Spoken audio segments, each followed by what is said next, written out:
That's right, we're getting the first sneak peek look at Rosaria. She looks extremely powerful, but remember, we're gonna have this theme here. Sneak peek tentatively could change.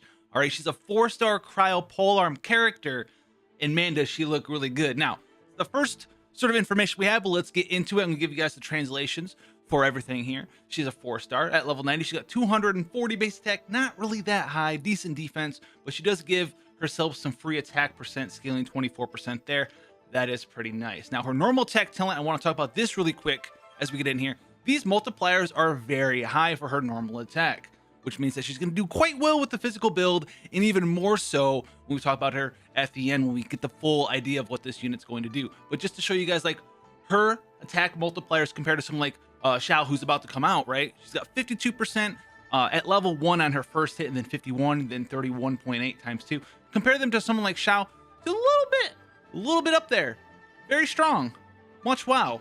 So very good. Almost there, but not as high as him. Now, once you level her stuff up, though, you can see like Xiao's level 10 talent, 49.14%, hits 2 times. Hers is actually 103%.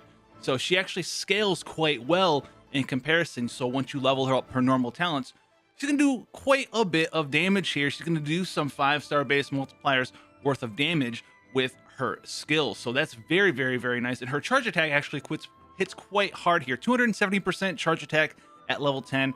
Xiao's 216. So she hits quite hard once you level up her talents there in her normal attack. So that's definitely something you guys can be doing as you get on this character. Now let's talk about her second skill here. This is her elemental skill. I do believe it's called Confession. I think that's what that translates to. Let me know down below. But this is a very interesting skill. It's got a 7-second cooldown, and it will do one of two things. So if you're using it against like a smaller enemy, right? Like your hilly churls, your little slime, stuff like that, it will automatically teleport you behind the target and hit them 2 times. That's what it's going to do there. The multiplier on it isn't like super high, right? It's decent, but it's not like crazy high. It is pretty high, but it's not like crazy high, right? Xiao's elemental skill hits for like 400% or so, right around there at like level 10. Hers is just below that, 390 something, so still pretty high, right? But in comparison to what you'll be able to do with her with a physical build, this pales in comparison. But it's got that teleportive aspect. But I do believe it says here, if the enemy's like a big monster, maybe it means like a boss monster. Might not just mean like the Millie Churls. It might be like a big boss monster. It won't automatically teleport you behind the target, and you are going to want to use the skill behind the target for some of her ascensions and bonuses that have to do with this skill in particular. So that's a cool skill. 7-second cooldown, so you could use it a ton. So keep that in mind there as well. Now her elemental burst here, this is the Sacrament of Life. And this one's going to do a couple different things. So it's going to, hit an enemy 2 times, to sweep out in front of you, and do a little bit of damage. You can see the multiplier on this is not that high at all. And this is because this is sort of like a set up skill, and it's really based around, I do believe, one of her constellations that we'll get to as well. So this is going to be Sacrament of Life, and then after you hit them, it's going to last. These little icicles are going to last on the field, and they will pulse for damage. From what I know right now, it'll pulse for damage somewhat similar to like the Zhongli pillars, right? But they're not going to be as big. They'll pulse for damage, and enemies who are around them will take damage.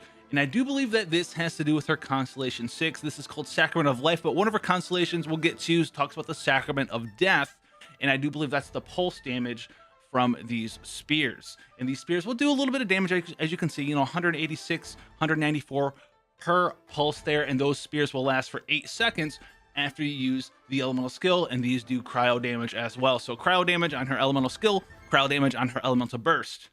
So let's get into her passives and her ascension. So she's got a pretty unique passive here. The first one is because, for a little bit of spoiler, super, she's kind of like vampire-ish. So between, I do believe it's like 6 a.m.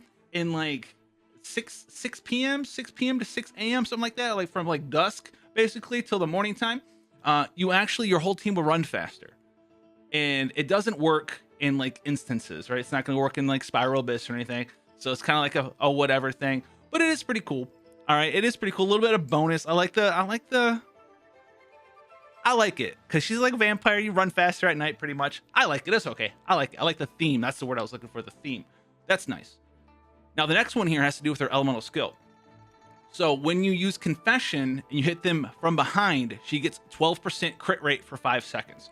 So that's very nice. So if you're good at using her elemental skill hitting things from behind, remember the elemental skill has a 7-second cooldown. This can give you 12 crit rate for 5 seconds. So for all but 2 seconds, you're gonna get that free 12% free crit rate, which is very, very, very nice. She almost has 100% uptime on it. If she did have 100% uptime on it, that'd be sweet. But just shy of 100% uptime on free 12% crit rate, that is nice. Now the next one here is very interesting as well here. So this one was a mouthful for me, and I might get this one a little bit wrong, but I think we have it all concise right here. Number one thing you should never do as a content creator, say that you might be wrong, because people instantly click off that video. I'm telling you, no. But this is, I think, what it is. So what it is when you use your Elemental Burst Sacrament of Life, all right, you're going to give your teammates, not yourself, but your teammates, crit rate based off of your own crit rate.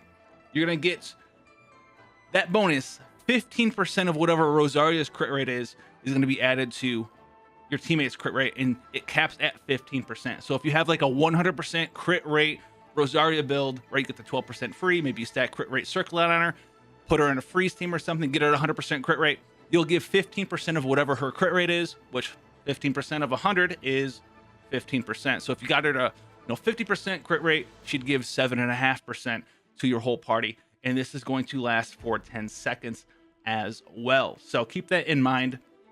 It's pretty interesting, not super broken. It's kind of hard. 100% crit rate, that's a lot of work to get to 100% crit rate, and you're still giving only 15% to your team. But that's cool. And also remember, it does not affect Rosaria. All right, now Constellation time. Constellation 1. I think it's like her best constellation. This constellation's nutty. So after her attack causes a crit on the enemy, so when you score a crit, her attack speed is increased by 10%, and her normal attack damage goes up by 10% as well for 4 seconds. Very nice. Free attack speed on a character that gives herself free crit, and then she wants to crit again, and every character that's a DPS wants to crit in Genshin Impact anyway. Super nice. Her mods on her normal attack and charge attack are really good. A lot of her damage actually does come from her physical attacks, so she's going to work really well with Crescent Pike. And if you didn't think she's going to work really well with Crescent Pike because of this, she's going to work even better with it if you get some other constellations. So let's go down the line a little bit here. Now, the second one here is the duration of the spears. When you are, using Sacrament of Life and it becomes Sacrament of Death, 4-second longer duration on those spears. So it's going to give you free cryo damage to proc, maybe freeze or superconduct. She's going to be a very good character to proc those cryo-related elemental reactions there, because the spears are just going to last a little bit longer there. Also, Painful Grace here is Constellation 4. When Confession of the Sin Eater, so Confession, causes a crit, she's going to give herself 5 energy.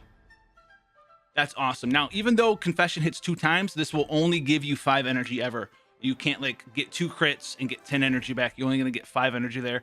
That's very useful if you get this constellation, because it's going to have really high uptime on her elemental burst. Because remember, her elemental burst has a 60 energy cost. So if you can reduce this by 5 every single time you cast the elemental skill, that's very nice there as well. It's a pretty good talent. Now the last talent here, this last talent puts a smile on my face. So what this one does is anytime those spears, the Sacrament of Death, hits an enemy, it reduces their resistance to physical damage by 5% for 5 seconds, and it stacks up to 4 times. So this goes up to 20%. So it's like a mini superconduct, basically. 20% physical resistance for 5 seconds. Very, very, very, very nice. And there's a lot of cool things you can do with this character. And it's also another reason why she's going to be pretty powerful in a Crescent Pike physical damage oriented team. Put her in a superconduct team, stack this with superconduct, that'll be nice. And just put her in a general freeze team. Maybe give her the cryo set, right? The Blizzard Strayer set. She's got really high crit hit rate. She gets the 12% for free. She wants to crit hit all the time, so you can get her up to 60-70% crit rate. Super awesome there. Freeze the enemies, and just have her be like the own a mini superconduct, or you could try to do a combination of both at the same time. Superconduct them and then freeze them and then do a bunch of damage. There's gonna be a lot of stuff to work out with there, but those definitely are the 2 things that stand out in my mind for Rosaria right now. Looking at her in Genshin Impact, Crescent Pike, she gets bonus attack speed. Her mods are really good, so you want physical damage on her anyway, which Crescent Pike gives you.